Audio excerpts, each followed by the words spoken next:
नमस्कार, उत्तराखंड की खबरों में आपका स्वागत है और मैं आपके साथ प्रिया बिस्ट। बुलेटिन की शुरुआत करेंगे। कुआंवाला देहरादून में 2027 मिशन हैट्रिक पर केंद्रित राज्य स्तरीय संगठनात्मक कार्यशाला का आयोजन किया गया, जिसमें राष्ट्र महामंत्री संगठन BL संतोष, CM पुष्कर सिंह धामी और संगठन प्रभारी दुष्यंत गौतम समेत तमाम वरिष्ठ नेता शामिल हुए।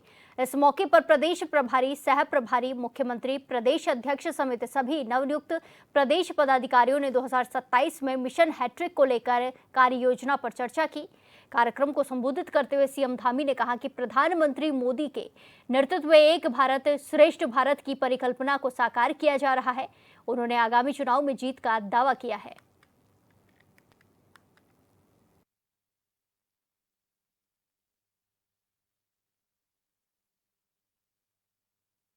मैं आप सभी को शक्ति की उपासना नवरात्र चल रहे हैं, उसके लिए आप सभी को हार्दिक शुभकामनाएं देता हूं।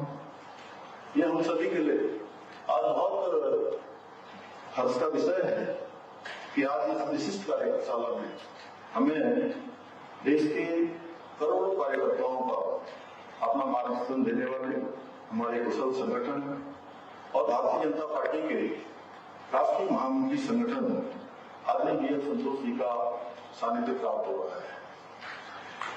आदरणीय BL संतोष जी देश के प्रत्येक कार्यकर्ता के लिए ऐसे मार्गदर्शक हैं जिन्होंने हमेशा सहज भाव से, सरलता से, अपने विचार से हम सब लोग उनके समक्ष हमारे जैसे करोड़ों कार्यकर्ता सुझाव और समस्याएं साझा कर सकते हैं और उनके मार्गदर्शन में भारतीय जनता पार्टी चरे वेती के मंत्र के साथ निरंतर आगे बढ़ते हुए आज विश्व का सबसे बड़ा राजनीतिक दल बनने का हमको गौरव प्राप्त हो गया है। आज के इस अवसर पर मैं प्रदेश भारतीय जनता पार्टी संगठन में नया दायित्व ग्रहण करने वाले सभी नवनियुक्त पदाधिकारियों एवं प्रदेश भाजपा की अपनी तथा प्रदेश के समस्त कार्यकर्ता साथियों को, आप सभी को हृदय से मैं आप सबको बधाई देता हूँ, शुभकामनाएं देता हूँ। अपने लिए तो ताली बजाते।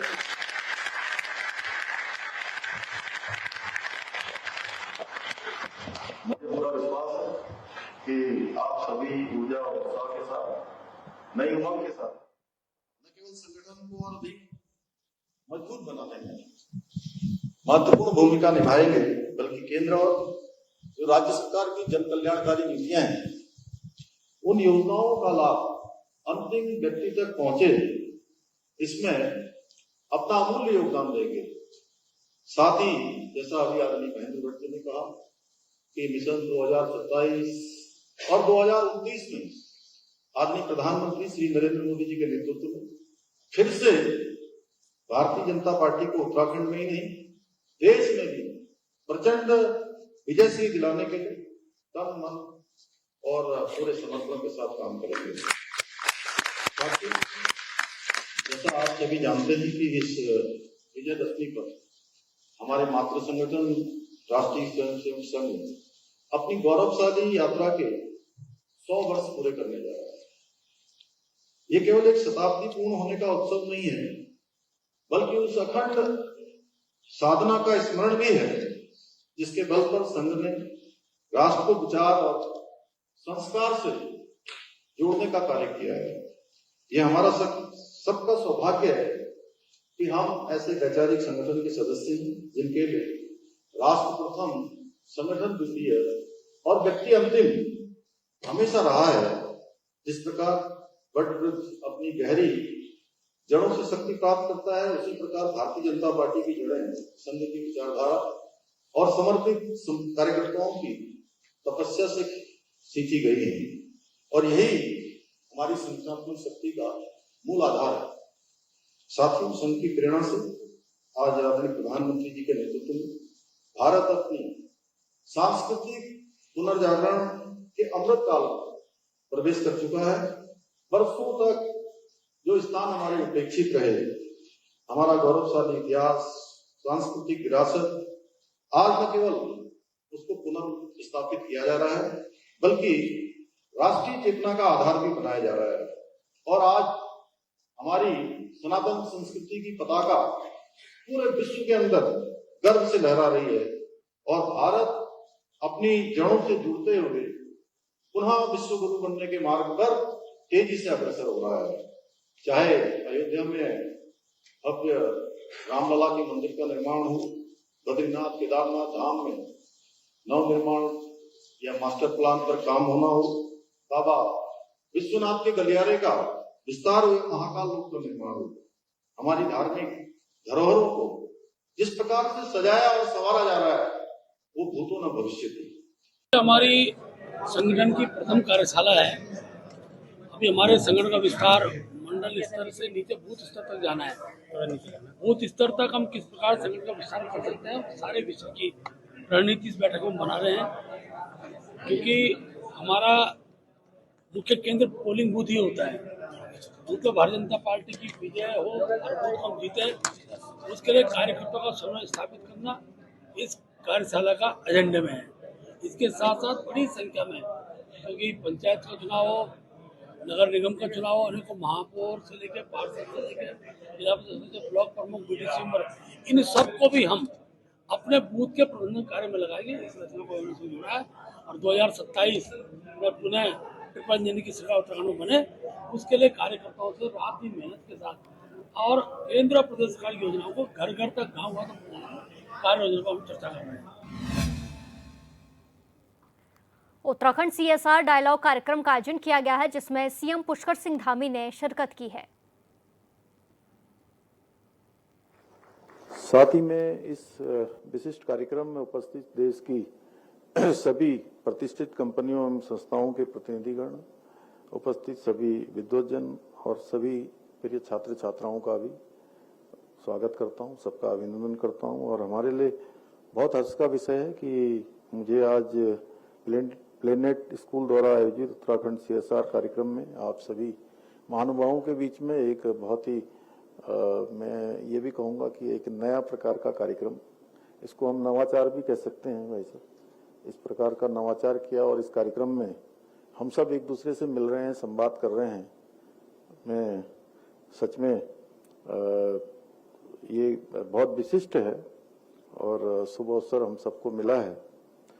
ये हमारे प्रदेश के लिए भी अत्यंत महत्वपूर्ण है कि आज देश के प्रतिष्ठित कारपोरेट हाउसेस अपने CSR के तहत उत्तराखंड में अच्छी शिक्षा मिले, स्वास्थ्य, स्वच्छता एवं पर्यावरण जैसे महत्वपूर्ण क्षेत्रों में अपना महत्वपूर्ण योगदान दे रहे हैं। और हम राज्य के अंदर जो हमने विकास का एक मॉडल आगे बढ़ाने का प्रयास किया है, उसमें इकोलॉजी और इकोनॉमी दोनों का समन्वय हो, दोनों का बैलेंस हो। और अभी आदरणीय सुनील जी ने अभी मुझे कहा भी है, कुछ संस्थाओं के लोग आकर हम लोगों से मिलेंगे और इस समय हमको बहुत आवश्यकता भी है राज्य के अंदर कि यहाँ की इकोलॉजी भी ठीक रहे और साथ में ये विकास के काम भी चलते रहें। इसके लिए मैं आप सभी का हृदय दिल से आभार व्यक्त करता हूँ। भाइयों बहनों, हम सबके लिए अत्यंत गर्व का विषय है कि इस विजयदशमी पर हमारे मातृ संगठन राष्ट्रीय स्वयंसेवक संघ अपनी गौरवमयी यात्रा के 100 वर्ष पूरे करने जा रहा है। और राष्ट्रीय स्वयंसेवक संघ की ये यात्रा हमारे देश के सांस्कृतिक मूल्यों, राष्ट्रवाद और भारतीयता की भावना को पुनर्स्थापित करने की यात्रा रही है। संघ ने अपने सभी अनुषंगिक संगठनों के माध्यम से समाज जीवन के विभिन्न क्षेत्रों में सकारात्मक बदलाव और राष्ट्र निर्माण के कार्यों को सशक्त रूप से आगे बढ़ाया है।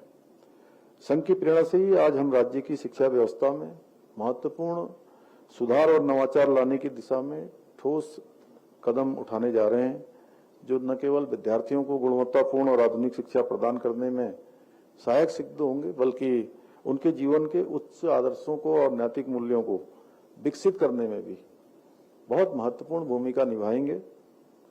आज मुझे बताया गया कि एक्सिस बैंक समूह के द्वारा जहां एक और राज्य के 24 विद्यालयों के डिजिटलाइजेशन के लिए MOU किया गया है, वहीं चूंकि हम लोग विधानसभा का जब भी ग्रीष्मकालीन सत्र होता है तो उससे लगा हुआ गैरसैंण से आगे भराड़ीसैंण है और भराड़ीसैंण के पास उसी के 4-5 किलोमीटर के रेडियस में एक ग्राम सभा है सारकोट।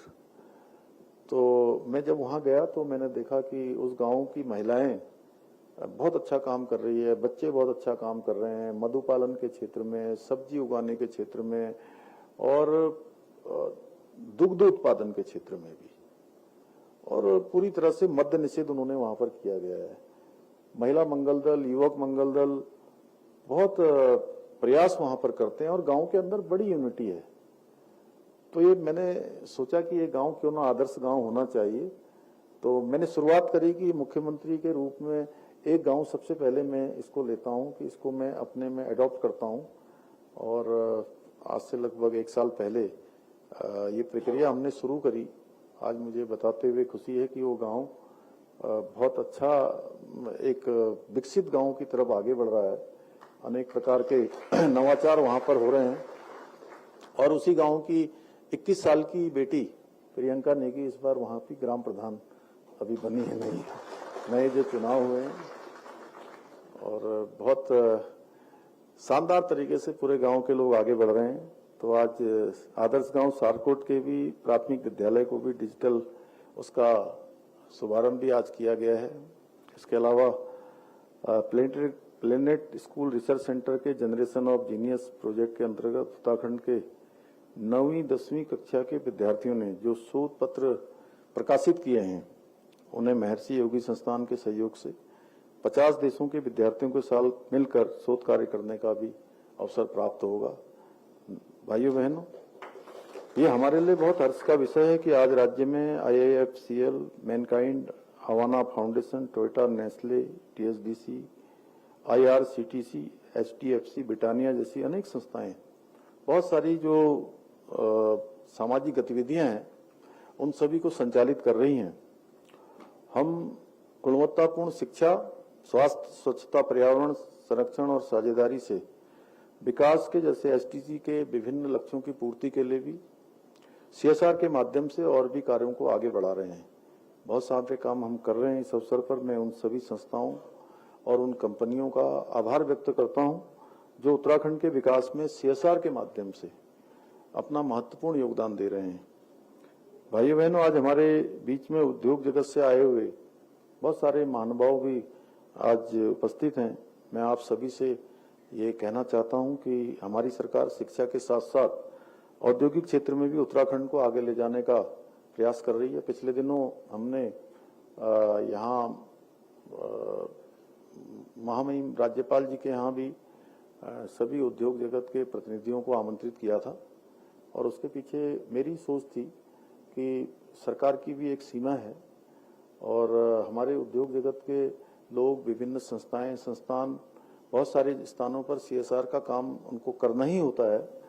तो क्यों ना एक एक विद्यालय जो है वो गोद ले लें।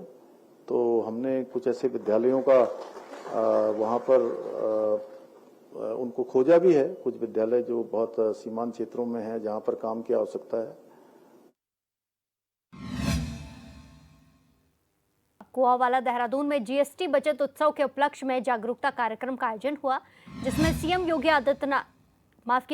सीएम पुष्कर सिंह धामी ने व्यापारियों और ग्राहकों से मुलाकात की। इस मौके पर सीएम ने सभी से GST रिफॉर्म को लेकर चर्चा कर उनका फीडबैक लिया।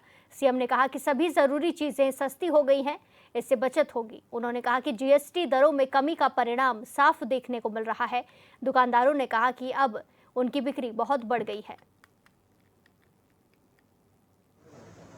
आदरणीय प्रधानमंत्री श्री नरेंद्र मोदी जी ने जो देशवासियों के हित में, मध्यम वर्ग के हित में, गरीब लोगों की और आम जनता, सामान्य जनता और सभी वर्गों के लिए जो ये GST की दरों में कमी की है उसका परिणाम साफ दिखाई दे रहा है। 22 सितंबर से ये जो नई दरें लागू हुई हैं, मैं लगातार व्यापारी बंधुओं से, आज तीसरा दिन है, 3 दिनों से लगातार मैं हर एक अलग अलग जो वस्तुएं बेचने वाले हैं उन अलग अलग प्रतिष्ठानों पर मैं गया हूं। सभी ने मुझे बताया है कि उनकी जो बिक्री है इस दौरान बहुत बढ़ गई है।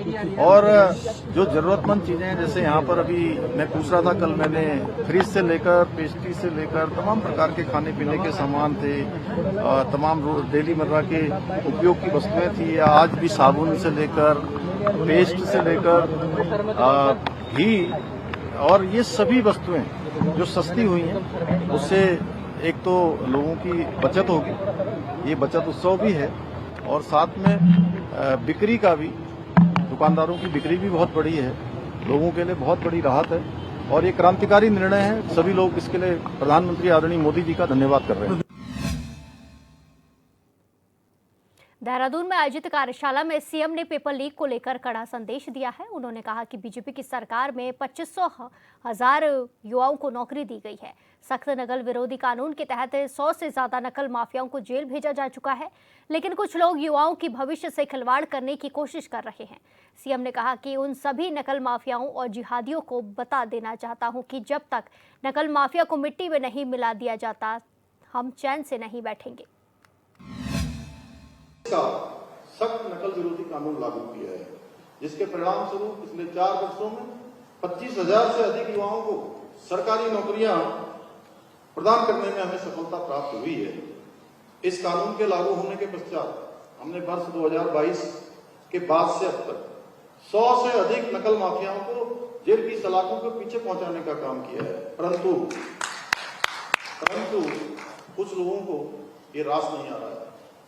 आज हमारे युवा नौकरियों में अवसर पा रहे हैं, इसलिए युवाओं के भविष्य को अंधकार में धकेलने के लिए संगठित होकर पेपर लीक कराने के षड्यंत्र रचे जा रहे हैं।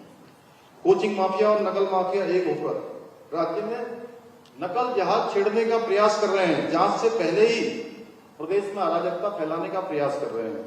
लेकिन मैं आप सभी, उन सभी नकल माफियाओं को, उन जिहादियों को बता देना चाहता हूं कि हमारी सरकार राज्य में नकल माफियाओं को जब तक मिट्टी में नहीं मिला देगी, तब तक हम चैन से नहीं बैठेंगे। इसके अलावा हम राज्य में भ्रष्टाचार को जड़ से समाप्त करने के लिए जीरो टॉलरेंस की नीति के तहत संकल्पित होकर काम कर रहे हैं। इसी का परिणाम है कि प्रदेश के इतिहास में पहली बार आईएएस, पीसीएस, आईएफएस स्तर के अधिकारियों सहित पिछले 3 वर्षों में भ्रष्टाचार में लिप्त 200 से भी अधिक लोगों को खिलाफ कठोर कार्रवाई की गई है। यूके SSSC पेपर लीक मामले के मुख्य आरोपी खालिद को गिरफ्तार कर लिया गया है, जिस पर सीएम पुष्कर सिंह धामी का कहना है कि युवाओं के भविष्य के साथ खिलवाड़ किसी भी कीमत पर नहीं होने दिया जाएगा। इस पर चाहे जो भी दोषी हो उसके खिलाफ कड़ी कार्रवाई की जाएगी। उन्होंने कहा कि 100 से ज्यादा नकल माफिया पहले ही सलाखों के पीछे जा चुके हैं, अभी इस पर कार्रवाई चल रही है और एक और आरोपी पकड़ा गया है। सभी एजेंसियां मामले की जांच पड़ताल में जुटी हुई हैं। जांच के बाद छात्रों के हित में जरूरी फैसले लिए जाएंगे। देखिए, किसी भी कीमत पर युवाओं के, नौजवानों के भविष्य के साथ खिलवाड़ नहीं होने दिया जाएगा। चाहे कोई भी इसमें दोषी पाया जाएगा, उसके खिलाफ कार्रवाई होगी, और ये हमारी जीरो टॉलरेंस की नीति है। जब से मैंने इस जिम्मेदारी पर काम करना प्रारंभ किया, जब भी मेरे सामने मामले आए हैं, तब हमने इस पर कार्रवाई की है। 100 से ज्यादा नकल माफिया पहले ही जेल के सलाखों के पीछे जा चुके हैं। अभी इस पर कार्रवाई चल रही है। एक आरोपी इसमें पकड़ा गया है और उसकी पूरी जांच हो रही है। सारी एजेंसियां जांच कर रही है। जांच के बाद छात्रों के हित में वो सभी निर्णय लिए जाएंगे जो जरूरी होंगे। उत्तराखंड के पवित्र केदारनाथ धाम के गर्भगृह को स्वर्ण मंडित कराने के लेकर गढ़वाल मंडल आयुक्त ने अपनी रिपोर्ट दे दी है। वहीं बद्रीनाथ केदारनाथ मंदिर समिति को मामले में क्लीन चिट मिल गई है। इस प्रकरण में जांच अधिकारी ने कहा कि बीकेटीसी ने ना तो खुद सोना खरीदा और ना ही गर्भगृह में सोना लगवाया। बीकेटीसी ने केवल दानदाता का सहयोग किया था। इस मामले को लेकर बीकेटीसी पर कई आरोप लगाए गए थे। इसके बाद जांच प्रक्रिया को पूरा कराया गया, लेकिन रिपोर्ट आने के बाद से विपक्ष मौन है, जिस पर मुख्यमंत्री पुष्कर सिंह धामी ने प्रतिक्रिया दी। उन्होंने कहा कि विपक्ष हर मुद्दे पर आरोप लगाता है, लेकिन जब कुछ नहीं मिलता तो उन्हें ये भी कहना चाहिए कि अच्छा काम हुआ है। सीएम ने कहा कि इसमें पारदर्शिता के साथ काम हुआ है। देखिए, जब वो हर मुद्दे पर जो है आरोप लगाते हैं और जब कुछ नहीं मिलता है तो उनको तब भी कहना चाहिए कि नहीं अच्छा काम हुआ है और इसमें जो है पारदर्शिता के साथ काम हुआ है और जांच में सब सही पाया गया है, तो थोड़ा उन लोगों को भी कहना चाहिए, हम तो पहले ही कह रहे थे। बीजेपी प्रदेश अध्यक्ष महेंद्र भट्ट ने भगवान से पूर्व सीएम हरीश रावत के निर्दोष होने की कामना की है। दरअसल कांग्रेस के वरिष्ठ नेता हरीश रावत को 2016 में बहुचर्चित स्टिंग ऑपरेशन मामले में सीबीआई ने नोटिस जारी किया है, जिसमें उन्हें इसी महीने सीबीआई मुख्यालय में पेश होने को कहा गया है। इसी को लेकर महेंद्र भट्ट ने कहा कि इस नोटिस मिलने की बात तो राजनीतिक ना बताई जाए, ये नोटिस पहली बार नहीं मिला है। सीबीआई आवाज के नमूने लेने बुला रही है, अगर वो निर्दोष हैं तो सीबीआई दफ्तर जाकर सिद्ध हो जाएगा। देखिए, केवल सीबीआई का नोटिस उनको विधानसभा चुनाव में बन गया है। पिछली बार से अब तक लगभग 5-7 बार उनको नोटिस मिल चुके हैं और वो हम ईश्वर से प्रार्थना भी करते हैं कि सीबीआई के पास जाकर वो निर्दोष साबित हो। लेकिन इस प्रकार का राजनीतिक इशू बनाना, आखिर स्टिंग का सब लोगों ने देखा है, पूरे प्रदेश ने देखा है, देश ने देखा है। उनकी आवाज का नमूना लिया जाएगा। उनकी आवाज नहीं होगी तो सीधी बात है कि भाई वो असत्य है। लेकिन अगर जांच की मांग भी उन्होंने की, जांच कराने वाले भी उन्हीं के दल में है, तो जो जांच है तो जांच में दूध का दूध पानी का पानी होना चाहिए।